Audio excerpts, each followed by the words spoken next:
ਸਤਿ ਸ਼੍ਰੀ ਅਕਾਲ ਜੀ ਸਾਰਿਆਂ ਨੂੰ। ਬੜੇ ਹੀ ਭਰੇ ਹੋਏ ਮਨ ਦੇ ਨਾਲ ਅੱਜ ਇਹ ਵੀਡੀਓ ਬਣਾ ਰਹੀ ਹਾਂ, ਕਿਉਂਕਿ ਜਦੋਂ ਕਿਸੇ ਵੀ ਕੁੜੀ ਦੇ ਨਾਲ ਰੇਪ ਹੁੰਦਾ ਹੈ ਨਾ, ਤਾਂ ਉਹ ਸਿਰਫ ਉਸ ਕੁੜੀ ਦਾ ਰੇਪ ਨਹੀਂ ਹੁੰਦਾ, ਬਾਕੀਆਂ ਕੁੜੀਆਂ ਦੀਆਂ ਇੱਛਾਵਾਂ ਦਾ ਵੀ ਗਲਾ ਘੋਟ ਦਿੱਤਾ ਜਾਂਦਾ ਹੈ। ਬਾਕੀ ਕੁੜੀਆਂ ਦੇ ਫਿਊਚਰ ਦੇ ਰਸਤੇ ਬੰਦ ਕਰ ਦਿੱਤੇ ਜਾਂਦੇ। ਬਾਕੀ ਦੀਆਂ ਕੁੜੀਆਂ ਨੂੰ ਜੋ ਇੱਕ ਖੁੱਲ੍ਹ ਮਿਲੀ ਹੁੰਦੀ ਹੈ ਨਾ, ਉਹ ਬੰਦ ਹੋ ਜਾਂਦੀ। ਤੇ ਸਜ਼ਾ ਫਿਰ ਵੀ ਕੁੜੀਆਂ ਨੂੰ ਹੀ ਮਿਲਦੀ ਹੈ। ਰੇਪ ਕਰਨ ਵਾਲਾ ਕੁਝ ਸਾਲਾਂ ਬਾਅਦ ਫਿਰ ਜੇਲ੍ਹ ਚੋਂ ਨਿਕਲ ਕੇ ਆ ਜਾਂਦਾ ਹੈ। ਪਰ ਇੱਕ ਗੱਲ ਆਪਾਂ ਸਾਰਿਆਂ ਨੂੰ ਸੋਚਣੀ ਚਾਹੀਦੀ ਹੈ ਕਿ ਜੇ ਰਾਤੋਂ ਰਾਤ ਸਰਕਾਰਾਂ ਬਣ ਸਕਦੀਆਂ ਨੇ, ਸਰਕਾਰਾਂ ਰਾਤੋਂ ਰਾਤ ਨੋਟਬੰਦੀ ਕਰਵਾ ਸਕਦੀਆਂ ਨੇ, NCB ਮੁੰਬਈ ਦੇ ਵਿੱਚ ਰਾਤੋਂ ਰਾਤ ਡਰੱਗਸ ਦੇ ਪੈਡਲਰਸ ਨੂੰ ਲੱਭ ਸਕਦੀਆਂ ਨੇ, ਤਾਂ ਕੀ ਰਾਤੋਂ ਰਾਤ ਰੇਪ ਕੇਸਿਸ ਖਤਮ ਨਹੀਂ ਹੋ ਸਕਦੇ? ਕਿ ਰਾਤੋਂ ਰਾਤ ਰੇਪਿਸਟ ਨੂੰ ਵਿਦਾਊਟ ਇਨਫੋਰਮੇਸ਼ਨ, ਕਿਸੇ ਨੂੰ ਬਾਹਰ ਨਾ ਦੱਸੋ, ਕਿਸੇ ਮੀਡੀਆ ਨੂੰ ਨਾ ਦੱਸੋ, ਫਾਂਸੀ ਨਹੀਂ ਹੋ ਸਕਦੀ? ਫਾਂਸੀ ਦੇਣ ਤੋਂ ਬਾਅਦ ਉਹਨਾਂ ਦੀਆਂ ਲਾਸ਼ਾਂ ਦਿਖਾਈਆਂ ਜਾਣ ਕਿ ਇਹਨਾਂ ਦੀ ਗਲਤੀ ਦੀ ਇਹਨਾਂ ਨੂੰ ਸਜ਼ਾ ਦੇ ਦਿੱਤੀ ਗਈ ਹੈ। ਕਿ ਉਸੇ ਤਰ੍ਹਾਂ ਰਾਤੋਂ ਰਾਤ ਪੰਜਾਬ ਵਿੱਚ ਡਰੱਗਸ ਨੂੰ ਖਤਮ ਨਹੀਂ ਕੀਤਾ ਜਾ ਸਕਦਾ? ਸਭ ਕੁਝ ਹੋ ਸਕਦਾ ਹੈ। ਗੱਲ ਸਿਰਫ ਨੀਅਤ ਦੀ ਹੁੰਦੀ ਹੈ। ਸਰਕਾਰਾਂ ਸਿਰਫ ਆਪਣਾ ਨਾਮ ਚਲਾਉਣਾ ਜਾਣਦੀਆਂ ਨੇ, ਕੰਮ ਕਰਨਾ ਨਹੀਂ ਜਾਣਦੀਆਂ। ਜਿਨ੍ਹਾਂ ਦੀ ਆਪਣੀ ਕੋਈ ਸੰਤਾਨ ਹੀ ਨਹੀਂ ਹੈ, ਕੋਈ ਘਰ ਪਰਿਵਾਰ ਹੀ ਨਹੀਂ ਹੈ, ਉਹਨਾਂ ਤੋਂ ਭਲਾ ਤੁਸੀਂ ਆਪਣੇ ਦੇਸ਼ ਦੀ, ਆਪਣੇ ਪਰਿਵਾਰ ਦੀ, ਆਪਣੇ ਬੱਚਿਆਂ ਦੀ ਸੇਫਟੀ ਦੀ ਉਮੀਦ ਕਰੋ। ਉਹਨਾਂ ਦੇ ਅੱਗੇ ਗੁਹਾਰ ਲਗਾਓ, ਉਹਨਾਂ ਦੇ ਅੱਗੇ ਮਿੰਨਤਾਂ ਕਰੋ, justice for Asifa, justice for Nirbhaya, justice for Manisha. that will fail। ਉਸ ਲੇਡੀ ਐਡਵੋਕੇਟ ਨੂੰ, ਲਾਇਰ ਨੂੰ 8 ਸਾਲ ਲੱਗ ਗਏ ਨਿਰਭਇਆ ਕੇਸ ਦੇ ਵਿੱਚ, ਨਿਰਭਇਆ ਨੂੰ ਜਸਟਿਸ ਕਰਵਾਉਣ ਦੇ ਲਈ, ਜਿਸ ਨੇ ਹੁਣ ਮਨੀਸ਼ਾ ਦੇ ਕੇਸ ਦੀ ਵੀ ਬਾਗਡੋਰ ਸੰਭਾਲੀ ਹੈ। ਤੇ ਕੀ ਇਹ ਸਰਕਾਰਾਂ ਪ੍ਰੂਫ ਮੰਗਦੀਆਂ ਨੇ? ਕਿ ਇਹਨਾਂ ਨੂੰ ਉਸ rape case the videography as a proof ਚਾਹੀਦੀ ਹੁੰਦੀ ਹੈ ਉਸ ਟਾਈਮ ਤੇ ਉਹਨਾਂ ਨੂੰ ਫਾਂਸੀ ਦੀ ਸਜ਼ਾ ਸੁਣਾਉਣ ਦੇ ਲਈ? ਦੂਜੀ ਚੀਜ਼, ਹੁਣ ਧਿਆਨ ਦੇਣਾ ਜੀ ਸਾਰੇ, ਸਭ ਧੀਆਂ ਵਾਲੇ, ਸਭ ਭੈਣਾਂ ਵਾਲੇ ਤੇ ਸਭ ਮਾਵਾਂ ਵਾਲੇ, ਮੇਰੀ ਇਸ ਵੀਡੀਓ ਨੂੰ ਲਾਈਕ ਵੀ ਕਰਨਾ ਤੇ ਸ਼ੇਅਰ ਵੀ ਕਰਨਾ। ਹੁਣ ਧਿਆਨ ਇਹ ਦੇਣਾ ਕਿ ਦੁਸਹਿਰਾ ਆ ਰਿਹਾ ਨਾ, ਰਾਵਣ ਨੇ ਇੱਕ ਗਲਤੀ ਕੀਤੀ ਸੀ, ਸੀਤਾ ਮਈਆ ਨੂੰ ਉਠਾ ਕੇ अपहरण कर लिया सी उन्हां दा, है ना, बट उसने अपनियां हद्दां नहीं लंघियां। रावण ने कदी भी सीता माता नूं बुरी नज़र दे नाल नहीं देखिया, ते हथ लाउणा तां बहुत दूर दी गल है। असीं उसनूं ਇੰਨੇ ਕੁ ਅਪਰਾਧ ਦੀ ਐਡੀ ਵੱਡੀ ਸਜ਼ਾ ਹੁਣ ਤੱਕ ਦਿੰਦੇ ਆਏ ਆ ਕਿ ਉਸਨੂੰ ਹਰ ਦੁਸਹਿਰੇ ਤੇ ਜਲਾ ਦਿੱਤਾ ਜਾਂਦਾ ਹੈ।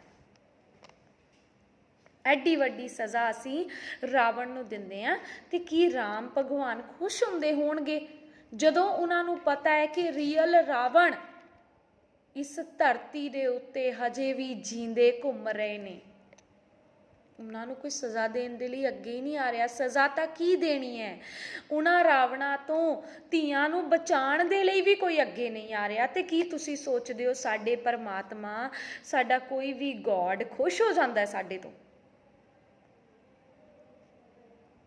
ਅਸੀਂ ਅੱਜ ਧੀਆਂ ਦੇ ਹੱਕ ਵਿੱਚ ਨਹੀਂ ਖੜ ਸਕਦੇ ਤੇ ਕੱਲ ਨੂੰ ਕਹੀਏ ਸਾਡੀ ਧੀ ਦੇ ਲਈ ਕੋਈ ਖੜੇ। ਏਦਾਂ ਤੇ ਨਹੀਂ ਹੁੰਦਾ ਨਾ। ਜਦੋਂ ਕੋਈ ਧੀ ਜਾਂ ਕੁੜੀ ਰਾਹ ਗਲੀ ਚੋਂ ਲੰਘਦੀ ਹੈ ਨਾ, ਉੱਥੇ ਮੁੰਡਿਆਂ ਦਾ ਝੁੰਡ ਖੜਾ ਹੁੰਦਾ ਹੈ ਤੇ ਉਸ ਟਾਈਮ ਤੇ ਇੱਕ ਕੁੜੀ ਨੂੰ ਪਤਾ ਹੁੰਦਾ ਹੈ ਕਿ ਉਹਦੇ ਦਿਲ ਦੀਆਂ ਧੜਕਣਾਂ ਕੀ ਕਹਿ ਰਹੀਆਂ ਨੇ, ਉਸਦੀ ਹਾਰਟ ਬੀਟ ਕਿੰਨੀ ਕੁ ਤੇਜ਼ ਹੋ ਚੁੱਕੀ ਹੁੰਦੀ ਹੈ। ਉਹਨੂੰ ਪਤਾ ਹੁੰਦਾ ਹੈ ਗੰਦੀਆਂ ਨਿਗਾਹਾਂ ਮੇਰੇ ਵੱਲ ਦੇਖ ਰਹੀਆਂ ਨੇ, ਪਰ ਉਹ ਕੁਛ ਨਹੀਂ ਕਰ ਸਕਦੀ। ਕਿਉਂ? ਕਿਉਂਕਿ ਉਹ ਤਾਂ ਇੱਕ ਦਾਇਰੇ 'ਚ ਬੰਨੀ ਹੋਈ ਹੈ ਨਾ, ਉਹਦੀਆਂ ਤਾਂ ਲਿਮਿਟੇਸ਼ਨਸ ਹੀ ਬਹੁਤ ਨੇ। ਬॉयਜ਼ ਦਾ ਤਾਂ ਕੋਈ ਦਾਇਰਾ ਹੀ ਨਹੀਂ ਆ, ਉਹ ਤਾਂ ਕਿਤੇ ਵੀ ਖੜ ਸਕਦੇ ਨੇ, ਕਿਤੇ ਵੀ ਕੁਝ ਬੋਲ ਸਕਦੇ ਨੇ।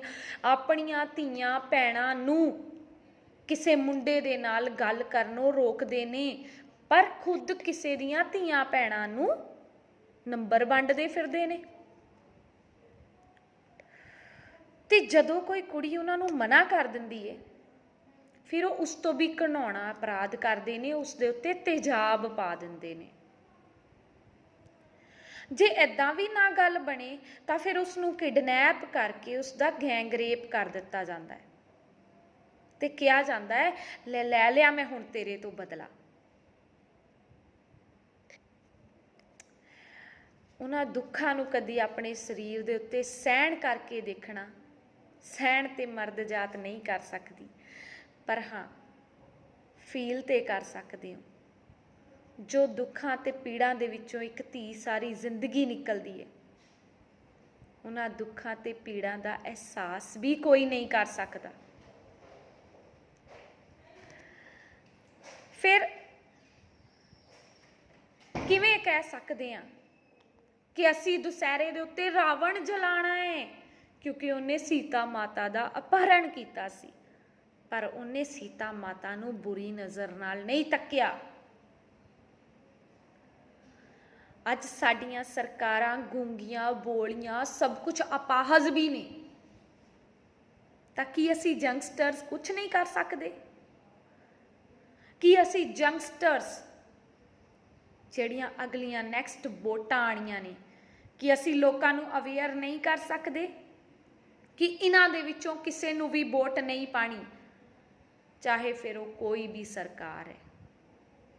ਜਦੋਂ ਕੋਈ ਔਨ ਦਾ ਸਪੌਟ ਰੇਪਿਸਟ ਨੂੰ ਫਾਂਸੀ ਦੀ ਸਜ਼ਾ ਸੁਣਾਉਣ ਵਾਲੀ ਸਰਕਾਰ ਆ ਜਾਏਗੀ, ਉਹ ਸਰਕਾਰ ਬਣਾਵਾਂਗੇ। ਕਿਸਾਨਾਂ ਤੋਂ ਪੁੱਛੇ ਬਿਨਾਂ ਕਿਸਾਨਾਂ ਦੇ ਖਿਲਾਫ, ਕਿਸਾਨਾਂ ਦੀ ਹੀ ਖੇਤੀ ਦੇ ਖਿਲਾਫ ਉਹਨਾਂ ਦੇ ਲਈ ਬਿੱਲ ਪਾਸ ਕਰ ਦਿੱਤੇ ਜਾਂਦੇ ਨੇ ਤੇ ਰਾਸ਼ਟਰਪਤੀ ਜੀ ਸਾਈਨ ਕਰਕੇ ਉਹਨਾਂ ਬਿੱਲਾਂ ਨੂੰ ਕਾਨੂੰਨ 'ਚ ਕਨਵਰਟ ਕਰ ਸਕਦੇ ਨੇ। ਪਰ ਰਾਸ਼ਟਰਪਤੀ ਜੀ ਤੁਸੀਂ ਇਹ ਨਹੀਂ ਕਰ ਸਕਦੇ। ਇਹ ਕਾਨੂੰਨ ਵੀ ਤੁਹਾਡੇ ਹੱਥ ਵਿੱਚ ਹੋਣਾ ਹੈ। ਸਾਡੇ ਆਦਰਨੀਏ, ਸਾਡੇ ਔਨਰੇਬਲ ਕੀ ਕਵਾਂ ਹੁਣ ਮੈਂ ਪ੍ਰਧਾਨ ਮੰਤਰੀ ਜੀ ਦੇ ਲਈ, ਕਿ ਉਹ ਕਿਸਾਨਾਂ ਦੇ ਖਿਲਾਫ ਤੇ ਬੜੀ ਛੇਤੀ ਬਿੱਲ ਕੱਢ ਦਿੱਤੇ ਨੇ। ਹੁਣ ਰੇਪਿਸਟ ਦੇ ਖਿਲਾਫ ਵੀ ਰਾਤੋਂ ਰਾਤ ਇੱਕ ਬਿੱਲ ਪਾਸ ਕਰਵਾ ਦਿੱਤਾ ਜਾਵੇ ਕਿ ਜਿਸ ਵੇਲੇ ਰੇਪਿਸਟ ਫੜਿਆ ਗਿਆ ਉਸੇ ਵੇਲੇ ਫਾਂਸੀ, on the site, shoot at the site the order ਦੇ ਦਿੱਤਾ ਜਾਵੇ। ਆਰਡਰ ਕੱਢਿਆ ਜਾਵੇ ਨਾ। ਨਹੀਂ, ਉਹ ਨਹੀਂ ਕੱਢਣਗੇ। ਕਿਹੜਾ ਬਾਲ ਬੱਚੇ ਵਾਲੇ ਨੇ, ਕਿਹੜਾ ਕੋਈ ਟੱਬਰਾਂ ਵਾਲੇ ਨੇ। ਕਰੋੜਾਂ ਸਾਂਭ ਲਓ, ਲੱਖਾਂ ਸਾਂਭ ਲਓ, ਅਰਬਾਂ ਵੀ ਸਾਂਭ ਲਓ, ਮੁੱਲ ਤੇ ਉਸ ਰੱਬ ਨੂੰ ਹੀ ਦੇਣਾ ਹੈ। ਕੀ ਖੱਟਿਆ ਤੇ ਕੀ ਵੱਟਿਆ, ਇਹਦਾ ਜਵਾਬ ਤੇ ਉਸ ਪਰਮਾਤਮਾ ਨੂੰ ਹੀ ਦੇਣਾ ਹੈ। ਫਿਰ ਉਹ ਪਰਮਾਤਮਾ ਜਾਣਦਾ ਹੈ ਨਾ ਕਿ ਉਹਨੇ ਤੁਹਾਨੂੰ ਹਜੇ ਤੱਕ ਜੀਂਦੇ ਰੱਖਿਆ ਹੈ। ਪਤਾ ਨਹੀਂ ਕਿੰਨਾ ਕੁ ਤੜਪਾ ਕੇ ਮਾਰਨ ਲਈ ਜੀਂਦੇ ਰੱਖਿਆ ਹੈ। ਅੱਜ ਲੋੜ ਹੈ ਸਾਨੂੰ ਆਪਣੀਆਂ ਧੀਆਂ ਦੇ ਲਈ ਖੜਨੇ ਦੀ, ਤੇ ਮੇਰੀ ਗੁਹਾਰ ਹੈ ਮੁੰਡਿਆਂ ਨੂੰ, ਮਰਦ ਕੌਮ ਨੂੰ। ਅੱਜ ਕਿਸੇ ਦੇ ਘਰ ਹੋਇਆ ਹੈ, ਕੱਲ ਆਪਣੇ ਘਰਾਂ ਤੱਕ ਪਹੁੰਚਣ ਨੂੰ ਦੇਰ ਨਹੀਂ ਲੱਗਣੀ। ਜੇ ਇਹਨਾਂ ਰੇਪਿਸਟ ਨੂੰ ਕੋਈ ਸਜ਼ਾ ਨਾ ਮਿਲੀ ਤਾਂ ਇਹਨਾਂ ਦੇ ਹੌਸਲੇ ਹੋਰ ਬੁਲੰਦ ਹੋ ਜਾਣਗੇ। ਆਓ ਇੱਕ ਐਦਾਂ ਦੀ ਯੂਨੀਅਨ ਬਣਾਈਏ ਕਿ ਕਿਤੇ ਵੀ ਕਿਸੇ ਵੀ ਧੀ ਨੂੰ ਕੋਈ ਕੁਛ ਨਾ ਕਵੇ। ਉਸੇ ਟਾਈਮ ਜਿਹੜਾ ਵੀ ਸਾਹਮਣੇ ਹੋਵੇ ਉਹ ਐਕਸ਼ਨ ਲਵੇ, ਕਿਸੇ ਤੋਂ ਡਰੇ ਨਾ। ਬਹੁਤ ਦੁੱਖ ਹੁੰਦਾ ਹੈ ਜਦੋਂ ਕਿਸੇ ਧੀ ਦੇ ਬਾਰੇ ਏਦਾਂ ਪਤਾ ਲੱਗਦਾ ਹੈ ਤੇ ਉਹਦੀ ਜੀਭ ਕੱਟ ਦਿੱਤੀ ਜਾਂਦੀ ਹੈ, ਉਹਦੀ ਰੀੜ੍ਹ ਦੀ ਹੱਡੀ ਨੂੰ ਤੋੜ ਦਿੱਤਾ ਜਾਂਦਾ ਹੈ। ਇੱਕ ਵਾਰੀ ਇਸ ਦਰਦ ਨੂੰ, ਇਸ ਪੀੜਾ ਨੂੰ ਆਪਣੇ ਉੱਤੇ ਸਹਿਣ ਕਰਕੇ ਦੇਖਣਾ, ਪਤਾ ਚੱਲੇਗਾ ਕਿ ਸਾਡੇ ਜਦੋਂ ਛੋਟੀ ਜੀ ਖਰੋਚ ਆ ਜਾਂਦੀ ਏ ਤੇ ਕਿੰਨਾ ਦਰਦ ਲੱਗਦਾ ਹੈ। ਜੀਭ ਦੇ ਉੱਤੇ ਦੰਦ ਦੇ ਨਾਲ ਟੁੱਕ ਲੱਗ ਜਾਂਦਾ ਹੈ ਤੇ ਕਿੰਨਾ ਦਰਦ ਲੱਗਦਾ। ਉਹਦੀ ਤੇ ਜੀਭ ਹੀ ਕੱਟ ਦਿੱਤੀ ਸੀ ਤੇ ਹੁਣ ਅਸੀਂ ਗੂੰਗੇ ਕਿਉਂ ਹੋ ਗਏ ਹਾਂ। ਧੰਨਵਾਦ ਜੀ।